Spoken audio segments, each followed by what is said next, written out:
Probably should have set this up before I started.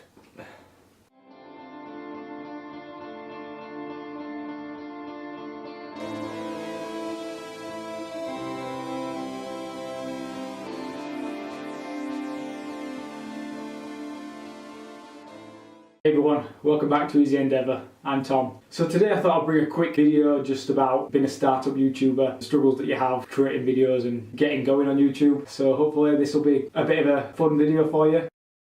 So the first struggle when being a startup YouTuber is you capture so much useless content. Over the last week or so, when I've been doing my YouTube videos, I must have captured footage that is just absolutely rubbish. There is no use for it. It's of the floor, it's of the walls, it's me stood there trying to prepare myself to talk to the video. I'm sure other YouTubers have the same problem, but I feel like there is so much useless content. I've filmed big sections of video and not used any of it whilst editing. You capture a lot of rubbish. I filled up quite a few memory cards on my camera. My iPhone keeps telling me I've got no memory left, so I'm deleting stuff off there. And when you're on a budget and you can't afford any more memory cards, there's a lot of transferring of data going on.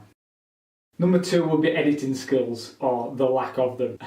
I found recently that I've been on a steep learning curve, trawling through YouTube, trying to find tutorials on how to use Sony Vaio, which is the software I'm using at the moment. It is great, I really enjoy it. It's easy to use, and you can do some good stuff with it. But it's taken me some time to get to even where I am today, and I've still got a lot to learn, a lot more videos online to watch. And hopefully if you guys have got any comments or suggestions on how to improve, some of you have already contacted me about them, thank you very much, and I am working on improving my skills. So if there's something you don't like about the videos, just like I say, let me know and I'll try and improve on those.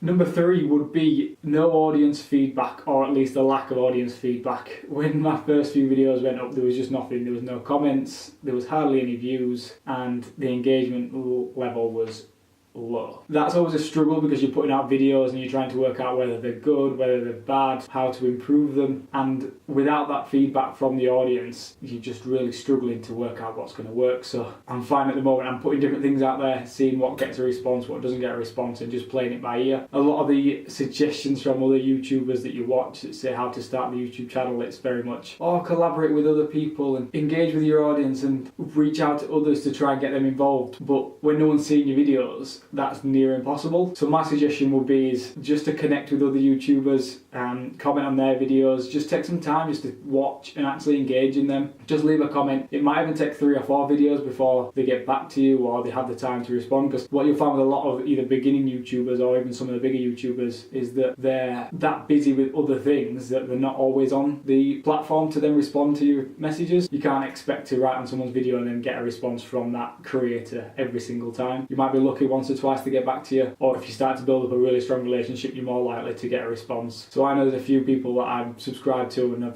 I've really built up a relationship with recently who are really good YouTubers, and I'm going to link those down below. Check those out. They're very much up and coming YouTubers, and hopefully I can follow in their footsteps as well. I'm learning from them, keeping them engaged and hopefully encouraging them to keep going, to know that people do appreciate them, and I actually do really enjoy seeing how these new YouTubers are developing into their character and growing into the channel itself. Currently, as of recording this video, I'm on 13 subscribers, so whoop whoop, double figures finally, and hope there'll be some more celebration points in the future.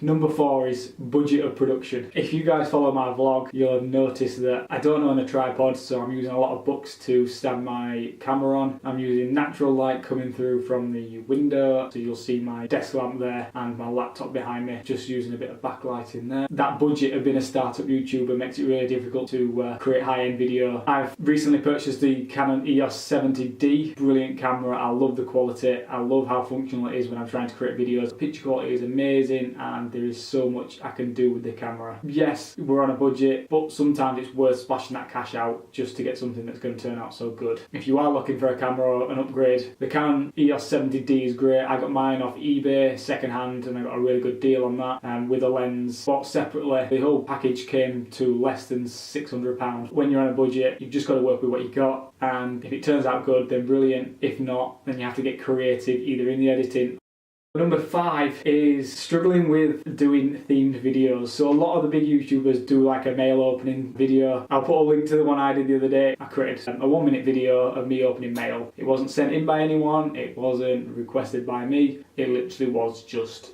some mail. What some of the bigger YouTubers do, like Casey Neistat, who opens boxes and rips them to pieces and makes it quite an entertaining sort of project. Also his question and answer times. Because I'm still building my audience, I've not reached out for questions. In fact, if you are watching this, if you leave me some questions and I'll try and pull together a bit of a question and answer session. Because you're so small as a YouTuber, you're literally pulling at straws, or you're just grasping at whatever you can get to create some content. Which leads me nicely on to number 6, which is creating the content. Being a small YouTuber is really difficult. I do this as part-time in between my full-time job. I try and bring this content to you guys, but today's Tuesday, and if you've watched my vlog, you'll notice that there's not much content on Tuesday. The weather's been rubbish. I've been sat at home sending emails, making phone calls, and then edit that video to get it out to you guys on time is something that's quite tricky, and just thinking of the ideas to make a video is tough. So those are the 6 struggles that you have as a YouTube starter. If you've got any more, or any other ones you've been struggling with, or if you agree with some of the ones that I've mentioned, just leave a comment below. I'd love to hear from you guys, and until then,